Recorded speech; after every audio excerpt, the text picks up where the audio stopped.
What's up, guys? Hope you're all doing well and welcome back to another episode of Nate Collects. And today we're going to be changing it up a little bit on the channel. Typically we do a lot of pack openings or hunts for cards, but today we're changing it up and moving over to the TCG side a little bit. Now, of course, if you watched the last video, you actually knew that this kind of change was coming a little bit, and I wanted to try a couple of these videos, see how you guys felt about them. I've tried a couple of them before and it seemed like you guys kind of liked them, so today we're trying out a different style of video and we're going to be taking a look at the Miraidon League Battle Deck. Now, of course, this is the first time on the channel we're actually unboxing this League Battle Deck here, and I think that this one in particular is a great time to do it and kind of start opening these League Battle Decks and check them out. Specifically because this one is Miraidon themed, and right now, if you guys don't know, Miraidon is one of the most popular Pokemon in the TCG meta. The deck itself has won a bunch of championships over the last couple of months, has been performing really well for a bunch of other people and myself as well. So today we're going to be opening this deck up, seeing what comes inside of it, and then tweaking the deck slightly to a list that you guys could actually take to a tournament and perform pretty well on. But anyways, without any further ado, let's open this League Battle Deck up, see what comes inside, and start tweaking this list. So right here is the Miraidon League Battle Deck, and inside this I've actually opened this up before to actually make a GIF and tweak this deck before, so I actually have some experience with this League Battle Deck, surprisingly, even though we haven't filmed the video yet. So inside of this one, there's going to be a bunch of good cards that are a good kind of starting point for a Miraidon deck, especially if you're looking to play this at any league challenges or cups coming up in the near couple months. I know a couple of you guys will still be trying to work towards your Worlds invites, and I'm sure if you are working towards your World invite, you probably don't really need this video to tell you how to make a good Miraidon deck. But anyways, for any of you who's starting to get into the TCG and kind of want to know a good starting deck to jump into the TCG with, I think this is a great example here. So opening this up really quick and sliding it out there, we are going to get some accoutrements with this list. So of course we're going to get an actual sheet here that's going to actually show you, I mean, we're not going to use it, but it's going to give you a couple more cards to maybe throw into this list or swap out to kind of make the list a little bit better if you have those cards available to you. But for us, we're going to kind of take a little detour from that list. We're still going to be tweaking it, obviously, and some of the examples they will give us are going to be used, but it is going to come with a good amount of cards, and of course Miraidon EX being the focal point there. It's going to have two of those and then a couple Regieleki V and V Maxes. So we'll set those to the side, check out what comes in here, which I believe is going to be the die and damage counters. If we can open those up and don't let them spill everywhere too much. Actually, I did like the colors on these ones, surprisingly. Almost like even the die itself is pretty cool. It should have actually no, this one doesn't have like a fancy marker. It actually is one of the few Pokemon die that actually has just the one dot on it there. But the die are very nice, and again, it's good that it comes with it to give you the starting off point of it. I will give one lucky viewer the code card there so that you guys can use this deck online and actually start winning some games with it, hopefully. But I guess we can open up the deck box here and kind of see what's going to come inside of this list. So I guess we can kind of go through this like a pack to some extent. So we are going to get 1, 2, 3, 4, 5, 6, 7, 8, 9, 10, 11, 12, 13, 14, 15 lightning energies, which you are going to need a good amount of in this deck, especially if you really want to hit your electric generators consistently, which we will be talking about shortly. So we got 14 energy right there. We're going to have 1, 2, 3, 4 copies of Arven, which isn't too bad. We're going to be shrinking that down a little bit, but Arven is a massive good supporter in this deck to get out your 4 Seal Stone and then also your electric generator. Really good there. And speaking of our electric gennies, we do have 4 copies of those because they are pretty critical to the success of this deck and it running smoothly and efficiently. But another card that is a big one in this deck, and I don't think we're going to run 4 of them today, but I mean the 4 copies here is pretty nice to get, and they're always useful for building more decks, so definitely don't lose these if you are planning on tweaking this list. We are going to get 4 Professor's Researches as well, because I mean these are also pretty critical in the TCG. A lot of decks are going to run these research cards, so those are good to have too. I don't know how many my list runs off the top of my head, but I know it's not 4.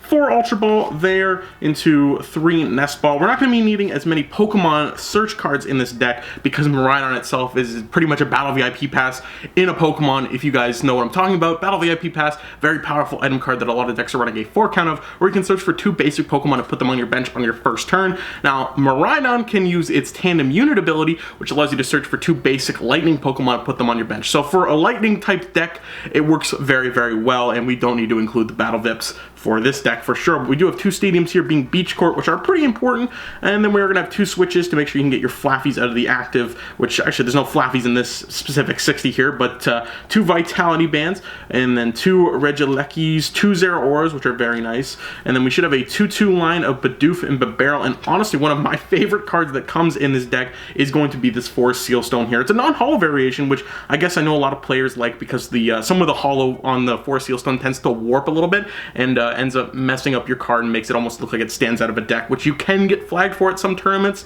So I guess the non-holo variation is actually quite nice to have in this deck. And then we also are going to get a leafy camo poncho here, which isn't too crazy. We're not going to be keeping this one for sure in R60, but again, like, this list is a very, very good jumping off point to start with. I mean, you're going to get a good amount of playable items in here. Like, even if we're not keeping them in this deck, it's good to have them for sure. So I guess now that we know what's in this 60 here, we can kind of set this to a side, and then I'll pick up my deck, which is right here, and we'll take a look and see what cards I have in here and how to kind of move from this list to this list. All right, so now let's take a look at the cards I have compiled for my Miraidon deck that I actually took to a league challenge a couple weeks ago. I didn't do too bad on it. I'm not as experienced as a Miraidon player as some other people out there, so I wasn't too versed with this deck, but I picked it up because I kind of put out a poll in the YouTube, and you guys decided that I need to play Miraidon, so that's what we went with. So I guess we can first check out the Pokemon count in this deck here, because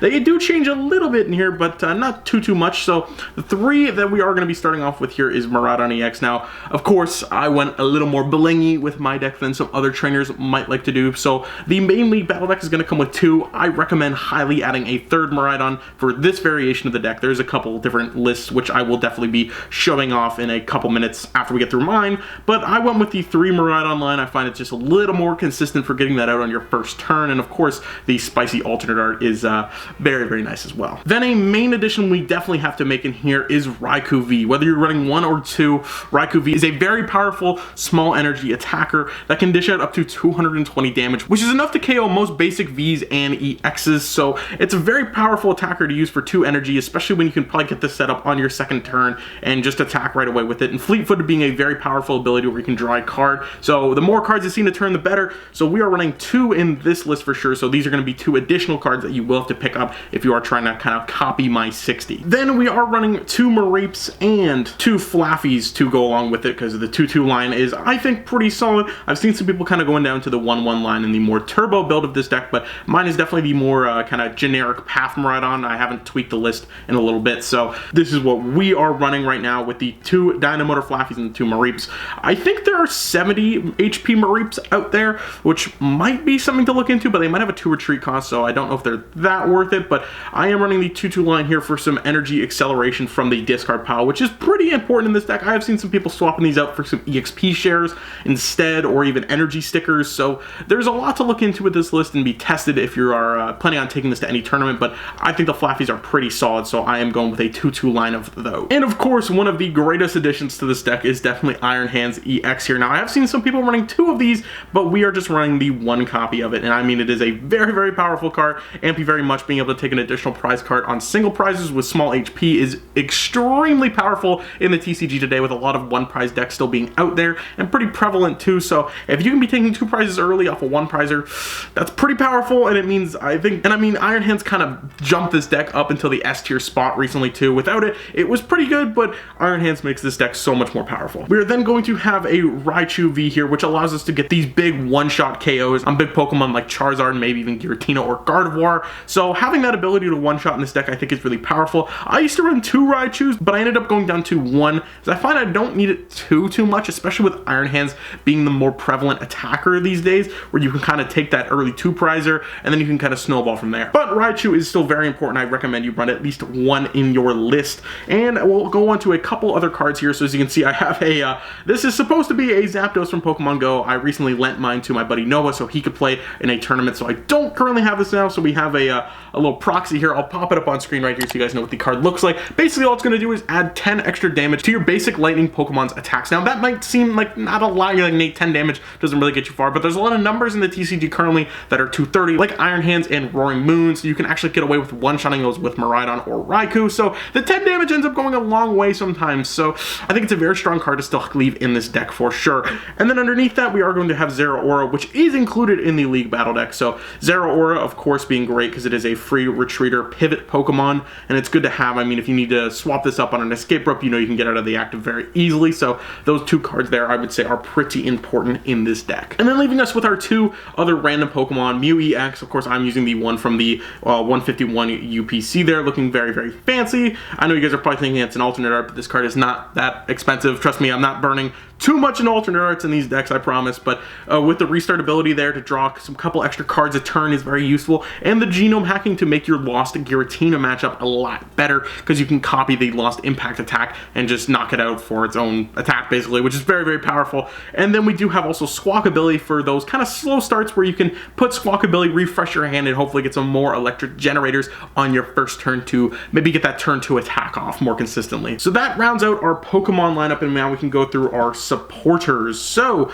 in the supporter slot, we're going to have a couple of them. So Boss's Orders, we did go down to 3. I do have a couple different variations of the art there, but 3 Boss's Orders there because those are pretty important for some gusting. Ionos, which do not come in the list, and Iono is just probably one of the most powerful supporter cards in the TCG currently, so I highly recommend running at least 1, probably 2 of these cards specifically. Then I also have 2 copies of Arven because, I mean, being able to search out that 4 Seal Stone and those generators is very, very powerful in the late game or even mid, early, pretty much the whole game. It's very important, so having these supporters in the deck I find kind of keeps the less chance of bricking sometimes, and you can get those Jennies and the 4 Seal Stones to search for specific cards. We do run 2 Professor's Researches here of different arts. Don't ask me why. I probably should, change those up and make them more consistent, but 2 research to get that full hand refresh is always really good. 2 judges as well, so you can hit them with that Judge Path combo, disrupt your opponent, and hopefully brick their hand so that you can kind of roll through the back end of the game a lot easier. Moving on to items, we are going to have our 4 electric generators coming over from the League Battle deck. Kept those because you need a 4 count of them. They are very, very, very powerful in this deck,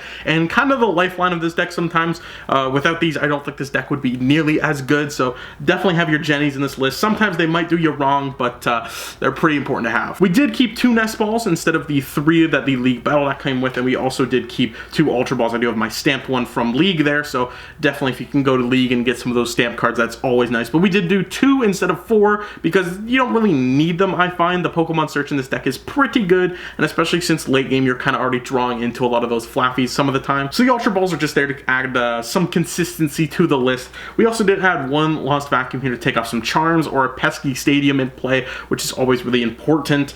And then I ended up going with 2 switches over escape ropes here. Now, I know a lot of people like to run escape ropes in the list. I find that you want to be attacking the active, whatever they have up there, more often than you want to be giving them the option to switch it out. So the 2 switches are better because you can also switch out evolutions, which usually if an opponent is going to boss or counter catcher something up, it's going to be your Flaaffy. So having the ability to swap that Flaaffy out consistently is very important in this deck, I find. So the 2 switches, very, very important there. And then our 1 more switching card is going to be a Switch Cart to heal some damage and then also move our basics in and out of the active as well. Pretty important there, but I went with the 2-1 line. I'm sure people have some arguments on whether escape rope over switch. I find the switch is just more consistent and a little bit better. And the last item in this list is going to be Super Rod, just to kind of bring some of those Pokemon back from the discard. If you wanted to get potentially a second Iron Hand set up if it gets knocked out, you could do that. Or I don't know, maybe if you spin a Pokestop and lose some stuff, the Super Rod I find is just very, very nice to be able to get a lot of that stuff out of the discard. Moving on to our tools for the list, we are running a TM Devo, Bravery Charm, and the 4 Seal Stone that comes in the list because this card is extremely powerful. Probably one of the most, if not the most powerful tool in the current meta. Bravery Charm is good just to kind of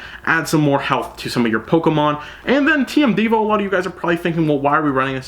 Specifically, it's for our Charizard matchup, kind of Gardevoir as well, but we fare pretty well into the Guardy matchup. But the TM Devo, I find, helps that Charizard matchup a little bit too. If you can slap that on, de-evolve their entire board, and especially if they brought them up with rare candies, it's pretty hard to stabilize after that. So a TM Devo is pretty powerful against Charizard sometimes more less than not, but I find it's a decent tool to have in the list. And then for our stadiums, we are going to have 2 Path to the Peak because the Path to Judge combo is very powerful in this deck. You want to have 2 of those to be able to ability lock your opponent's Rulebox Pokemon, and then also the Lost City I find is just a decent one to have. I could definitely make the argument to swap this out with a Beach Court. I just have Lost City, and I think it was from the challenge I went to. I just thought it was the better play, so feel free to swap Lost City out for maybe a Beach Court, or even, I wouldn't say a Pokestop, probably a Beach Court or Lost City is kind of your best option. Or you could potentially make the argument for a 3rd path, but I find the 3rd path could be bad if you get path locked on your first turn and you can't use that ability. You want that other stadium in your deck to potentially hopefully bump that stadium. And then on to the last exciting topic of the list, we are going to have our energies here, which is 1, 2, 3, 4, 5, 6, 7, 8, 9, 10, 11, 12, 13, 14 energies. So we did drop 1 energy from the actual League Battle deck here, and of course I have some blingy ones with some stamped ones, a hollow one there, and then a gold one on front. But I found 14 energies is pretty consistent. I've seen some people make the argument for 16 sometimes, but it feels like me with 14 has been pretty consistent with hitting off the generators. And then we do have our last card in the deck being 1 double turbo energy to help our Iron Hands get set up a little bit quicker if we can find those generators on our first turn. If you can slap this down, throw the 2 energy on it, and then go to town on Iron Hands. So that makes up my Miraidon EX, not League deck, my Miraidon deck compared to the Miraidon League battle deck. So of course, there are a couple switches out. I will definitely post my list in the comments if you guys want to import it into TCG and try playing it yourself. I would definitely recommend tweaking it to your own liking as well. And I'll also show you a couple different lists right now. So this is the highest placing list at San Antonio Regionals. And this is more of a turbo Miraidon style build with the peonies there, which, I mean, it's a different style as of change. My one buddy who plays Miraidon very frequently made the switch over to this turbo build, and it served him very, very well recently. He's beat me a good amount of times on it, so I can vouch for this deck being very, very powerful, and especially getting that turn 1 Iron Hands setup is very powerful, especially if you can get a lot of generators out. You get to see a lot of cards on your first turn too as well with the Squawkabilly, Mew, and the Peony. So it's a really good alternative to the Path Miraidon if you are not really sold on the deck or you try and you want to try something different. I definitely recommend trying out this list here for sure. But again, guys, this has been me checking out the League Battle deck, comparing it to my own deck, showing you some changes to kind of bring the League Battle deck up to hopefully what could be a championship caliber deck for you guys. But anyways, guys, I hope you enjoyed this different style of video, me talking about some deck building tips or not, or showing my deck and comparing it to a off-the-shelf deck. But anyways, if you did enjoy the video, I'd really appreciate if you dropped a like and comment letting me know down below how you guys thought of the video. But anyways, this has been another episode of Nate Collects, and I'll see you in the next one. Peace.